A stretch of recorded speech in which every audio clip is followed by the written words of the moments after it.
Good evening. This is TTT Live and TTT Live online on Facebook. I am Ian Wallace with a COVID-19 review. This year's theme for World Environment Day is Time for Nature, focusing on protecting the variety of plant and animal life in the world. Recent events from bushfires in Brazil and the United States and Australia to locust infestations across East Africa and now a global disease pandemic show the interdependence of humans and the webs of life in which they exist, states the United Nations. Scientists, policymakers, citizens have urgent need to protect not only rare and threatened species, but the wildlife on a whole, so-called biodiversity. In today's show, we will be joining the Institute of Marine Affairs and the University of the West Indies to share what biodiversity means during a pandemic. Now, from the UWI, we are speaking with Professor Judith Gobin and Dr. Amy Deacon. Judith Gobin, you were present for deep-sea discoveries in Grenada using the remote submersible and also made stunning discoveries in local waters. So, Professor Judith, how is diversity faring in Trinidad and Tobago? Oh, thank you for that, Aaron.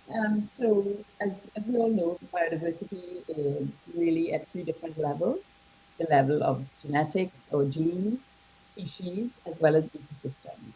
So any impact on any of these levels is going to negatively impact on biodiversity. At the moment, we have different impacts on, for example, those ecosystems, sandy shore, beaches, mangroves, coral reefs. I think we're all fairly aware of the negative impacts from pollution, from coastal erosion, from just a lot of runoff from land, the pollutants from land and activities that are carried on land. They all get to the marine environment. So, and in particular, that's my area of specialization, marine environments. In terms of Trinidad and Tobago, we do have a lot of negative impacts that affect these ecosystems and the different levels of biodiversity.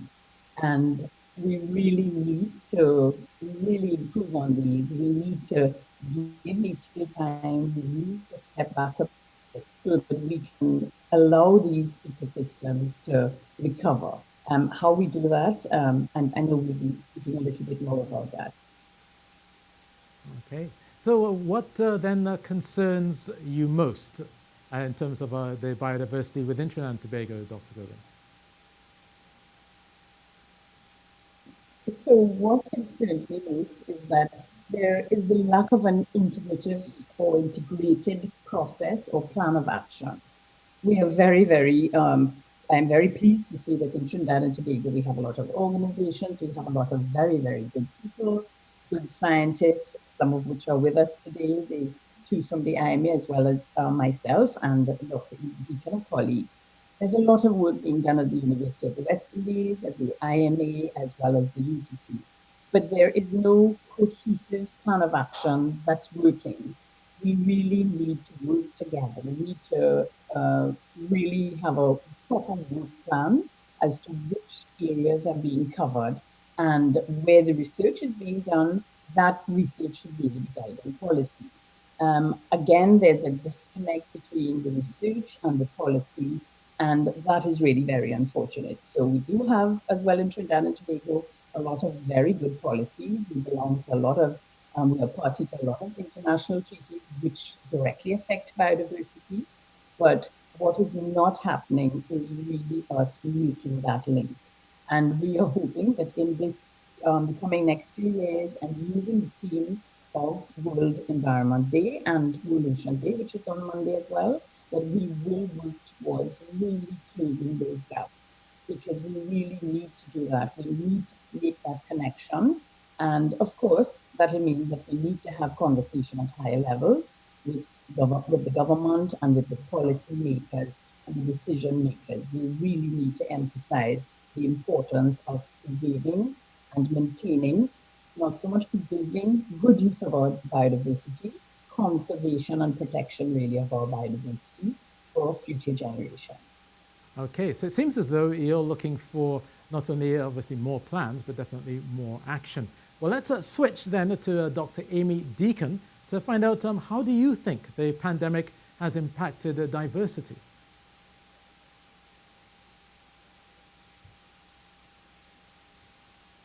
Yeah. Hello. No Sorry, problem. I had to Well, unmute myself. It's a Dr. little Amy early Deacon, to. I think we can now hear you. So how Okay. has this pandemic impacted the diversity? So I feel it's a little early to say exactly how it's too early to say whether it has impacted that biodiversity specifically. We see signs around the world that certain species and ecosystems have had a little bit of a break because of less human impact. But at the same time, it's a more complicated story because in some ways, less people being around may have actually allowed more illegal activity to happen.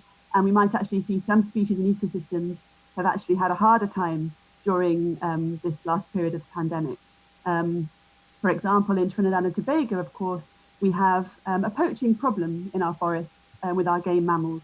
And yes, you'd imagine there are probably fewer hunters now because they're not permitted to go into the forest to hunt. But at the same time, those illegal poachers may still be going out there. And in fact, they might be going out there more. We don't know this, but it's those kind of things that are very hard to detect and maybe less direct effects of the lockdown that we just don't know about. Thankfully, our colleague Dr. Luke Rostam and the EMA have done lots of baseline surveys of those game mammals in Trinidad and Tobago, which means that as soon as they're able, they can actually go and collect data on the state of the game mammals, and those mammals in our forests will maybe we might see an indication of whether there has been an effect or not. But we really need to get those data first. It's really great that we're in a position to see that. It will be very interesting to find out whether they have been positively or negatively impacted by this period. So it may be a bit too early to tell how the pandemic is impacted biodiversity, Dr. Amy Deacon, but what would you like to see as the pandemic restrictions ease? Yeah, I have very high hopes, and maybe I'm being optimistic, but I would love to see people coming out of this pandemic with a much greater understanding of how connected we are with the environment and our ecosystems, and what a delicate balance it is between humans and nature. We can't think of human activities in isolation from what is happening in the rest of the ecosystem, because everything we do, either positively or negatively, is going to affect everything else. And I think this pandemic has highlighted that, both in terms of where the diseases came from in the first place with human interactions with nature, but also in terms of when we see how nature and climate is responding to our behavior in lockdown. And I think that should bring it home to us about not being able to separate those things. I hope that people don't just return to the status quo once we have all those restrictions lifted. I hope people gain that sort of appreciation for the biodiversity in their backyard, as well as thinking twice about certain impacts we have with the flights and car journeys, all these things that maybe now we've been forced to give up, but maybe we don't need all of those even once we go back to normal. Okay, well, I'll pose the same question then to Dr. Judith Gobin. What would you like to see as Professor Gobin as the pandemic restrictions ease? Yeah, I mean, I think we're just as excited from the marine environment, really, where a lot of the maritime traffic, a lot of that with cruise ships, a lot of those impacts were reduced to some extent. Some of the oil and gas activities and exploration activities were reduced. So those would obviously, that having been reduced, as there's been reports globally, that there's been better clarity of waters, coastal waters, and of course these waters eventually get to the deep sea. Quite rightly, as Dr. Deacon has pointed out, every tiny thing that we do, even in our own homes, when we release liquids, when we release waste into our drains and drain pipes, it gets to the sea eventually. So, and those small impacts in some other form, but in those impacts really can go to other Caribbean territories and other water masses and bodies. So what would really be good is if we continued in this way, in that to really, do we need all these cruise ships in our waters? Do we need to better manage how we release our liquid, solid and gaseous waste? How are we going to do that? And I think it's a good opportunity for us to think about how we can better improve on it. And I think the lack of activity in our mangroves, swamps, on the beaches, for example, in the coral reefs, reduce diving, and it really just means reduce numbers of humans impacting on the ecosystem.